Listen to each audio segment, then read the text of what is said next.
दोस्तों, अगर आप और अच्छी नींद चाहते हैं तो हमारी प्यारी सी ऐप नींद को इंस्टॉल करें। इस ऐप पर आपको एक्सक्लूसिव स्लीप स्टोरीज़ मिलेंगी और आप बिना यूट्यूब प्रीमियम के भी इन स्टोरीज़ को बैकग्राउंड में सुन सकेंगे।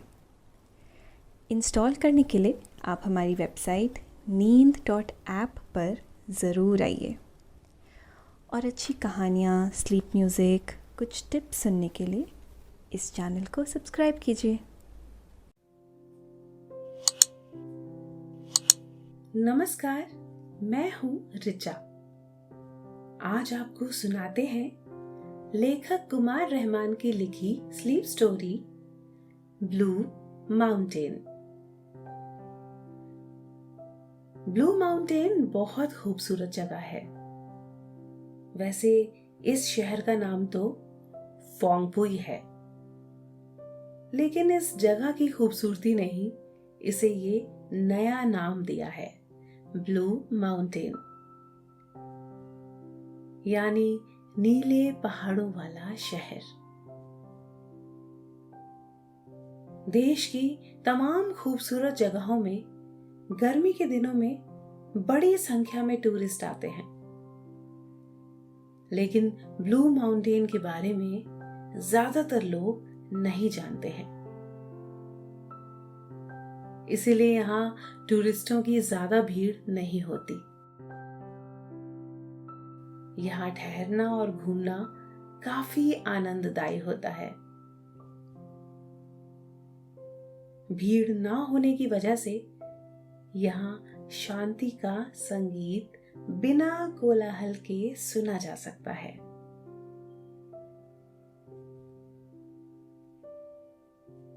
ये जगह देश के पूर्वोत्तर राज्य मिजोरम में है। इसे मिजोरम की सबसे ऊंची चोटी होने का गौरव भी हासिल है। गर्मी के दिनों में यहाँ घूमना काफी अच्छा माना जाता है, क्योंकि देश के बाकी हिस्सों के मुकाबले जबरदस्त गर्मी में भी ये इलाका सुकून भरा होता है। किसी खूबसूरत जगह पर घूमते हुए कुछ एक नयनाभिराम दृश्य होते हैं, लेकिन यहाँ पर हर तरफ बस अगर कुछ है तो वो है खूबसूरती। आंखों में बस जाने वाला ये सौंदर्य बहुत ही निराला है। जितना नीला आसमान यहाँ नजर आता है, उसे देखना, महसूस करना बहुत मेमोरेबल है। यहाँ खींची गई तस्वीरें बाद में देखने पर मन में सवाल उठता है कि क्या वाकई ये जगह इतनी ही सुंदर है?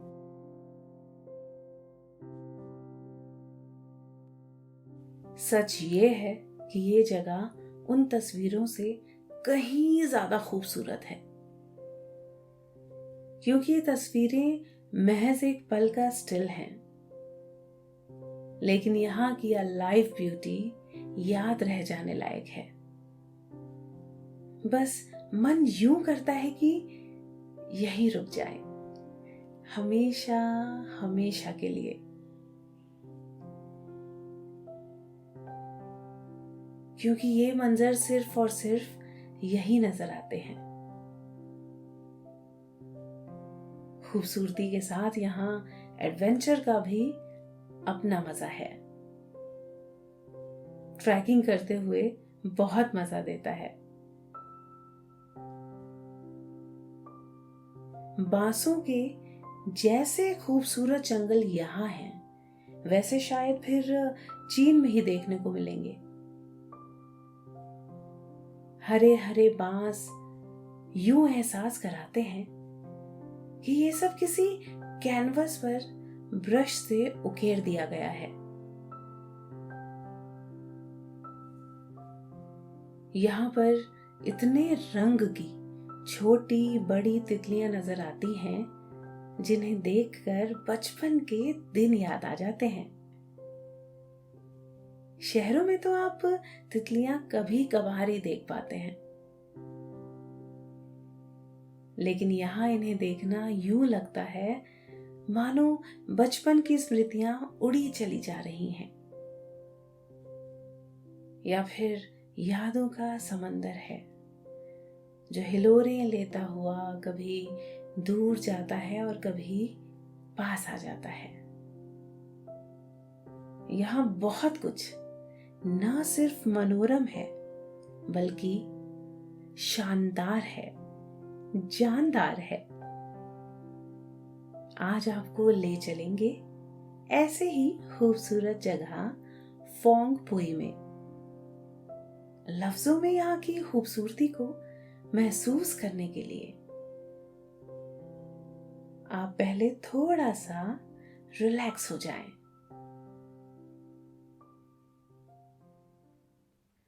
अपने आसपास की सारी लाइट्स ऑफ कर लीजिए। अब आप जरा आराम से लेट जाइए।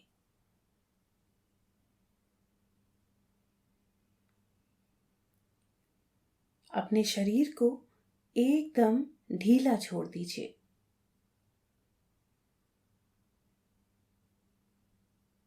हाथों को सीधा कर लीजिए और पैरों को भी फैला लीजिए। आपके जिस्म में कोई जकड़न नहीं बचनी चाहिए। और अब अपनी आंखों को धीरे धीरे बंद कर लीजिए। धीरे धीरे सांसों को लीजिए और छोड़ दीजिए। महसूस कीजिए अपने आसपास मौजूद सुकून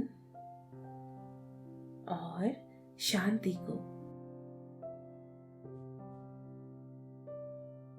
शीरी और शेखर गहरे दोस्त हैं। कॉलेज बंद होने के बाद शीरी ने कुछ दिन तक तो शॉपिंग वॉपिंग करके अपनी छुट्टियों को एंजॉय किया। शेखर ने दोस्तों संग गप्पे लड़ाई, क्रिकेट खेला। पास के 1-2 शहर भी दोस्तों संग घूम आया। इसके बावजूद मन में कुछ खालीपन था। सोचा किसी हिल स्टेशन घूम आते हैं। रह सहकर कुछ नाम ही जहन में आ रहे थे। कश्मीर, नैनीताल, शिमला या फिर माउंट आबू। उसका मन किसी नई जगह जाने का था जहां ज्यादा भीड़ भाड़ ना हो, जो एकदम नया सा हो और वो पहले कभी वहां गया भी ना हो।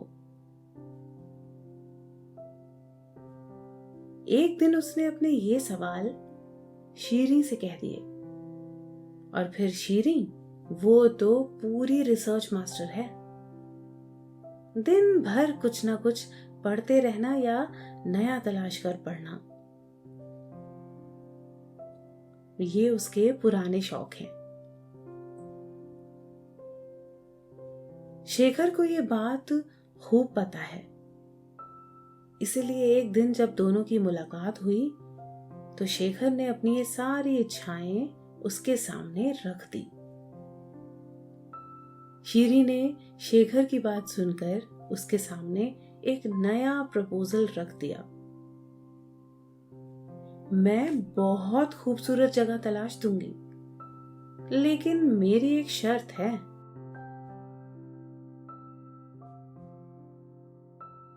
शेखर ने आश्चर्य से पूछा, अब इसमें कौन सी शर्त है तुम्हारी?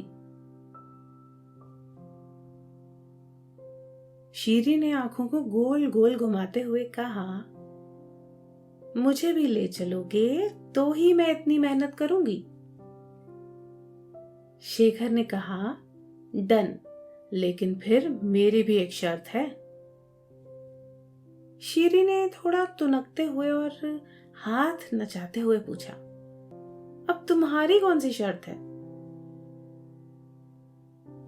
शेखर ने हंसते हुए कहा, दादी अम्मा की तरह हाथों को मत नचाओ। देखो, वहां घूमने और वहां के बारे में हर बात जानने समझने के लिए मुझे एक गाइड चाहिए होगा।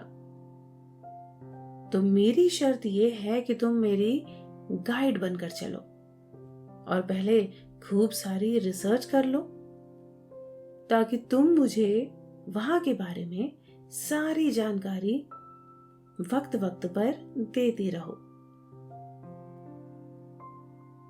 शीरी ने भड़कते हुए कहा, कितने सेल्फिश हो, अपनी दोस्त को गाइड बनाकर ले जाओगे।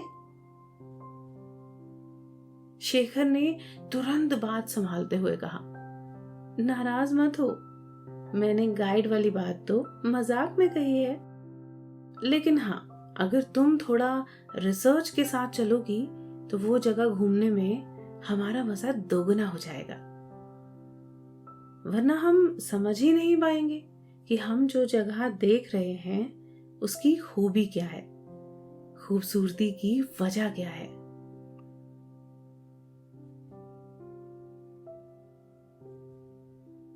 उसकी बात शीरी को समझ में आ गई।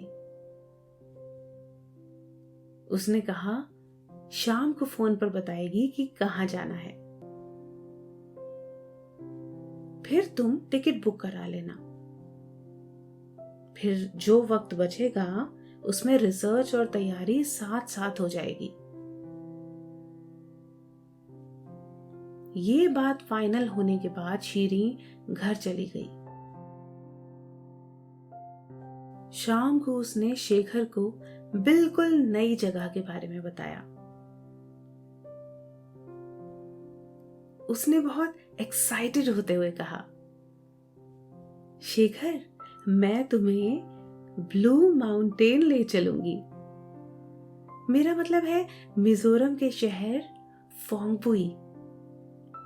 ऐसी खूबसूरत जगह अपने देश में दूसरी कोई हो ही नहीं सकती।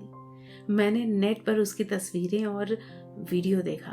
वाओ, क्या मस्त जगह है। बस तुम जल्दी से टिकट बुक करा लो। शेखर भी उसकी बात सुनकर वहां की खूबसूरती को देखने जानने को उतावला हो गया। उसने शीरी से पूछा, नजदीकी एयरपोर्ट कौन सा है? शीरी ने कहा, लेंगपुई। और सुनो, 2 दिन बाद की फ्लाइट में सीटें अवेलेबल हैं और इन 2 दिनों में हम अपनी तैयारी कंप्लीट कर लेंगे। शेखर ने कहा, ओके डन, और फोन काट दिया।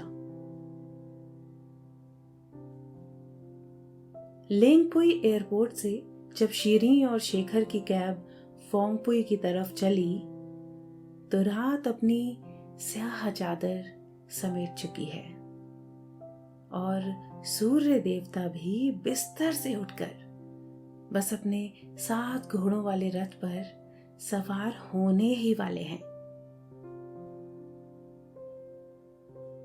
कैब अपनी मध्यम रफ्तार से चली जा रही है।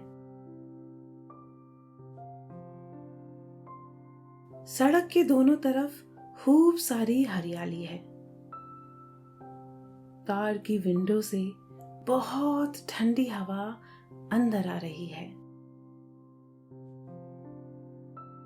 हवा इतनी शुद्ध और ताजा है कि शीरी और शेखर खुद को ज्यादा चुस्त महसूस कर रहे हैं।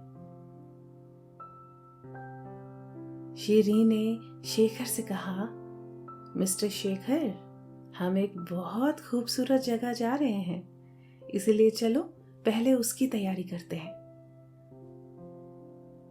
शेखर ने पूछा, कैसी तैयारी? शीरी ने जवाब दिया, सीधे होकर बैठ जाइए और अपने दोनों हाथों को पैरों पर रख लीजिए और खुद को एकदम रिलैक्स छोड़ दीजिए।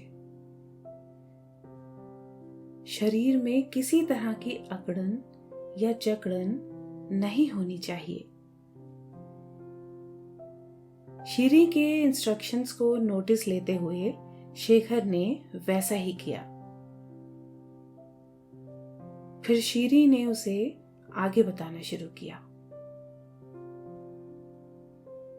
अब अपनी दोनों आंखों को धीरे धीरे बंद कर लीजिए।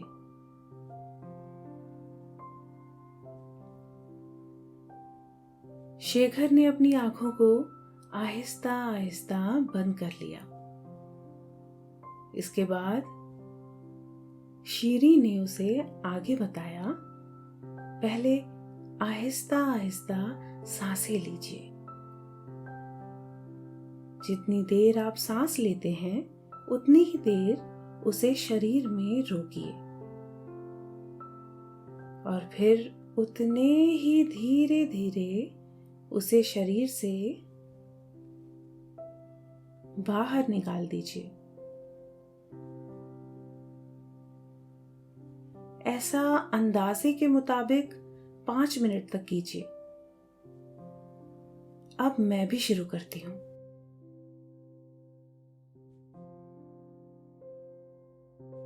और शीरी भी सीधे होकर बैठ गई और खुद को उसने रिलैक्स मोड में डाल दिया है। अब उसने जैसा कुछ शेखर को बताया था, उसने खुद भी वही सब करते हुए धीरे धीरे अपनी दोनों आंखों को बंद कर लिया है। अब वो भी धीरे धीरे सांस लेते हुए उसे शरीर से बाहर निकाल रही है।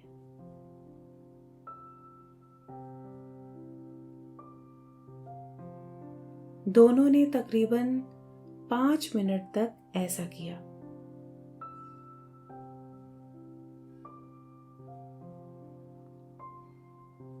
शीरी ने अपनी आंखों को धीरे धीरे खोलते हुए शेखर से कहा, अब तुम भी बहुत आहिस्ता आहिस्ता अपनी आंखों को खोल लो और शरीर को भी धीरे धीरे एक्टिव कर लो।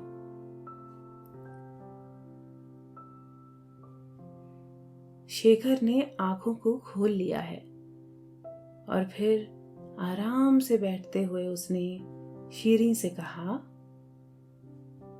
तुम तो बहुत ज्ञानी हो शीरी। दोस्तों, अब से आप bed time stories, guided meditation, relaxing music, इन सब का आनंद नींद ऐप पर ही उठा सकते हैं। शीरी ने मुस्कुराते हुए कहा, धन्यवाद बच्चा, यूं ही कहना मानते रहोगे तो तुम्हारे जीवन के सारे कष्ट मैं दूर कर दूंगी। शीरी ने ये बात किसी महात्मा के अंदाज में हाथ को उठाते हुए कुछ यूं कही कि दोनों ही खिलखिलाकर हंस पड़े। अब मैं भी शुरू करती हूं।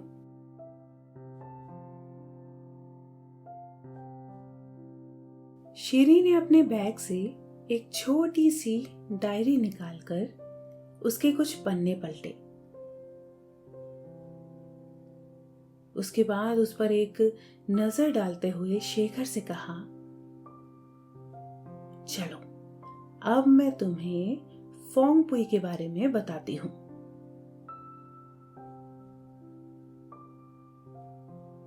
फोंगपुई पर्वत को स्थानीय लोग बहुत सम्मान की नजर से देखते हैं और इसकी पूजा करते हैं। फोंगपुई नाम यहाँ की स्थानीय भाषा लई से लिया गया है। दरअसल फोंगपुई 2 शब्दों फोंग और पुई को मिलाकर बना है। फोंग का मतलब है घास भरी जमीन और पुई का अर्थ होता है महान। कहते हैं किसी जमाने में ये जगह हरी भरी घास वाला इलाका हुआ करता था, इसीलिए शुरू में यहाँ बसने वालों ने इसे इसी नाम से पुकारा।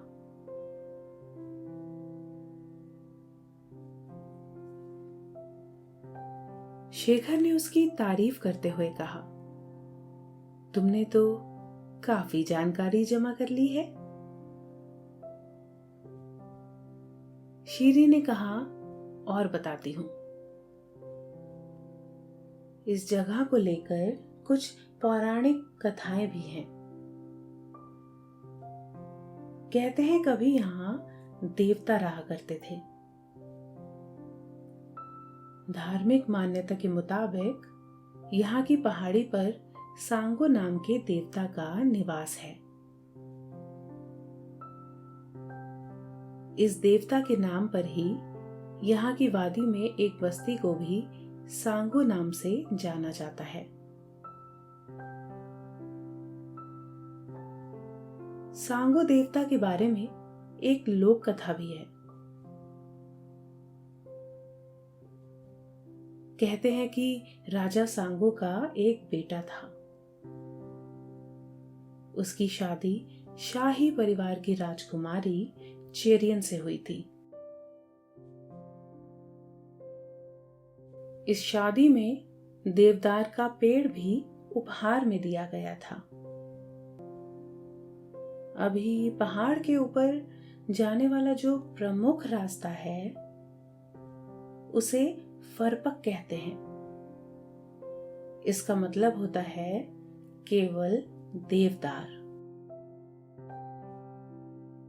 शेखर ने शीरी को बीच में ही रोकते हुए कहा, वो सामने देखो, क्या अद्भुत नजारा है। शीरी ने डायरी बंद कर दी और अपने सामने की तरफ देखने लगी। उसकी निगाहें यकीनन ठहर कर रह गईं।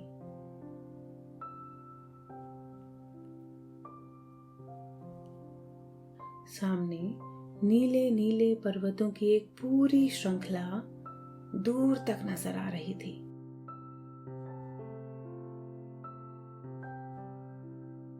शीरी ने उन पहाड़ों से निगाहें ना हटाते हुए कहा, देखो, यही है वो करिश्माई नजारा।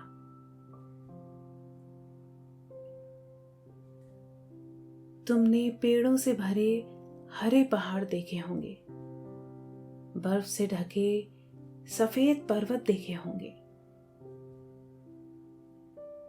बर्फ पिघलने के बाद काले से पहाड़ देखे होंगे। लेकिन यहाँ के पहाड़ ऐसे ही नीले नीले से हैं, इसीलिए इसे ब्लू माउंटेन कहते हैं। अद्भुत।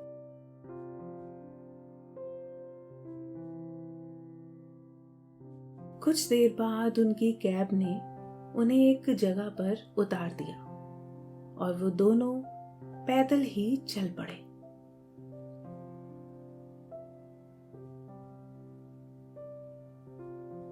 कुछ दूर जाने के बाद शीरी फिर से रुक गई और उन पहाड़ों को देखने लगी। जी भर के देखने के बाद उसने शेखर से कहा, देखो ना, कितना खूबसूरत है ये सब। इतना नीला आसमान मैंने पहले कभी नहीं देखा। ऐसा लग रहा है जैसे किसी ने आसमां को धो पोंछ कर चमका दिया हो। और आकाश के नीचे दूर तक फैले ये पर्वत श्रृंखला भी किस खूबसूरती से दूर तक फैली हुई है। शीरी ये सब कह ही रही थी कि तभी शेखर ने उसकी कई सारी तस्वीरें उतार ली। उसने तस्वीरें शीरीं को दिखाते हुए कहा, देखो, मैंने इन पलों को कैद कर लिया है। ये अब हमेशा तुम्हें यहाँ की खूबसूरती का एहसास कराते रहेंगे, जहां तुम भी मौजूद हो। शीरीं ने कहा, चलो पहले यहाँ का वो खूबसूरत इलाका देखते हैं, उसके बाद ट्रैकिंग करते हुए ऊपर चलेंगे और वहां से पहाड़ों को निहारेंगे और शाम का खूबसूरत मंजर देखेंगे।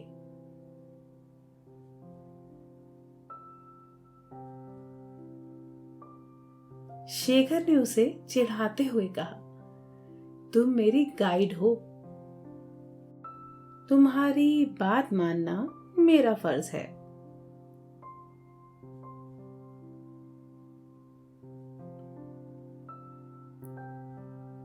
वो बांस के जंगल की तरफ जा रहे हैं। शीरीं शेखर को बताने लगती है, ये यहाँ का सबसे खूबसूरत कुदरती इलाका है, जो लगभग 2 हेक्टेयर में फैला हुआ है। ये बांस का बहुत सुंदर जंगल है और यहाँ कई तरह के दुर्लभ पेड़ पौधे पाए जाते हैं। लेकिन ये इलाका सबसे ज्यादा मशहूर है यहाँ की तितलियों के लिए। यहाँ कई दुर्लभ किस्म की तितलियां भी पाई जाती हैं। कुछ देर बाद वो दोनों वहां पहुंच गए हैं।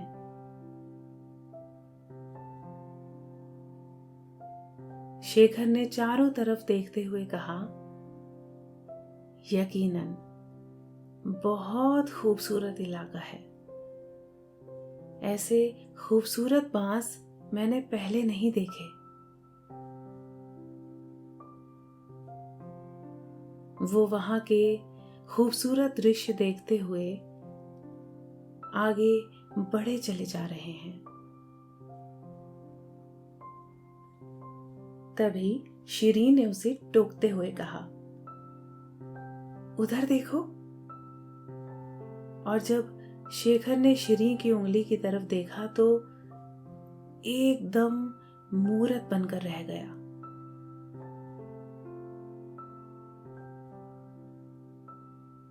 तितलियों का झुंड उड़ा चला जा रहा था। बस यूं लग रहा था जैसे फूल की पंखुड़ियां उड़ी चली जा रही हैं। शीरीं ने मोबाइल से झटपट उनका वीडियो बना डाला।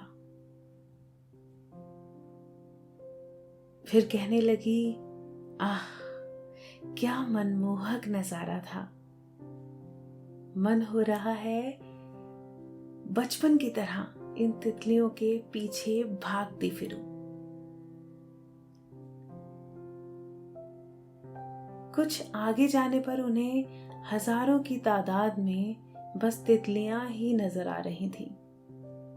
सैकड़ों तरह की तितलियां, कुछ बड़ी, कुछ बहुत बड़ी, कुछ छोटी, और रंग तो पूछिए ही मत, अलग अलग रंगों वाली और डिजाइनों वाली।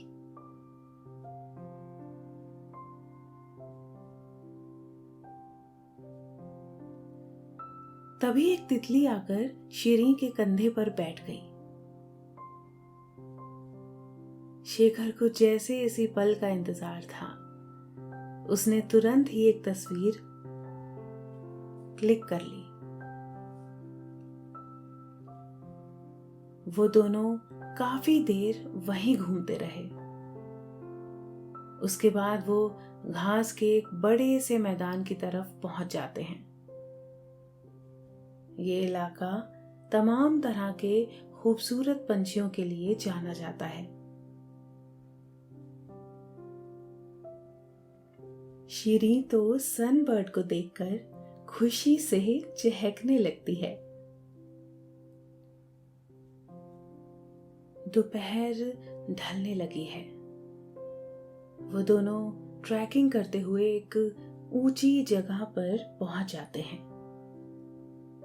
वहां से तमाम पहाड़ बहुत खूबसूरत नजर आ रहे हैं। शीरी 180 डिग्री का पूरा एक पैनोरामा शूट करती है।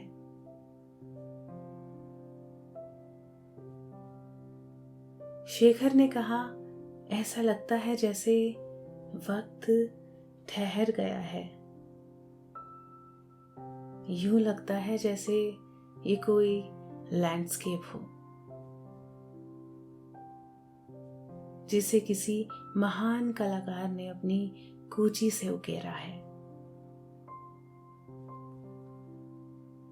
नीले आसमां के नीचे ये नीले नीले से पहाड़ बहुत खूबसूरत लग रहे हैं।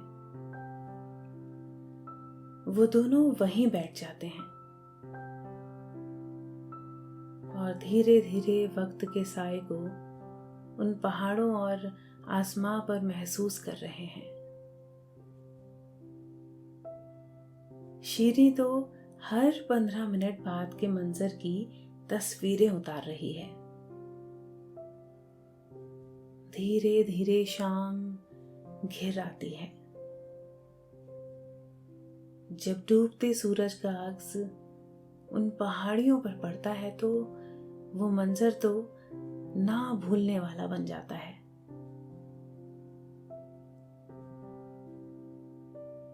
नीले रंग में नारंगी, गुलाबी, सफेद, जाने कितने कलर के शेड्स वहां नजर आ रहे हैं।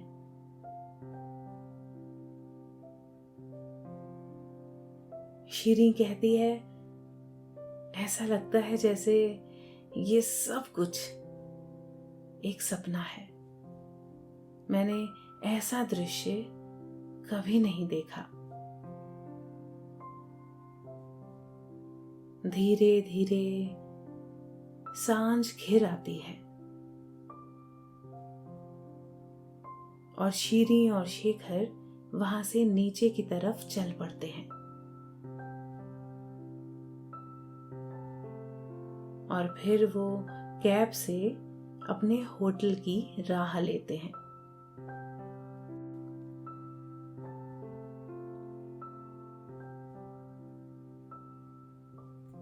अब आपके भी सोने का वक्त हो गया है। निंदिया रानी बहुत चुपके से आपके सिरहाने आकर बैठ गई हैं। वो हौले हौले आपकी पलकों को सहला रही हैं। आपकी पलकें बोझिल होती जा रही हैं। नींद आपकी आंखों में भरती जा रही है। धीरे धीरे आप पर नींद की खुमारी छाती जा रही है। आपने अपनी दोनों आंखों को धीरे धीरे बंद कर लिया है।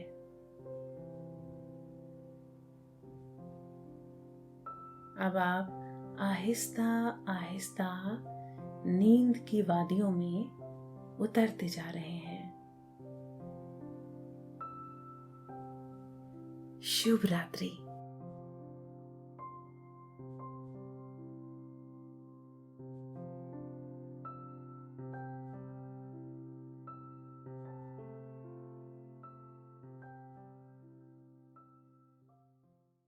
दोस्तों, अब से आप आपकी मनचाही दादी और नानी की कहानियों से प्यारी नींद की कहानियां सिर्फ और सिर्फ नींद ऐप पर ही सुन पाएंगे। तो इसी तरह हमारे साथ कहानियों के जरिए जुड़े रहने के लिए आपकी अपनी नींद ऐप इंस्टॉल करें।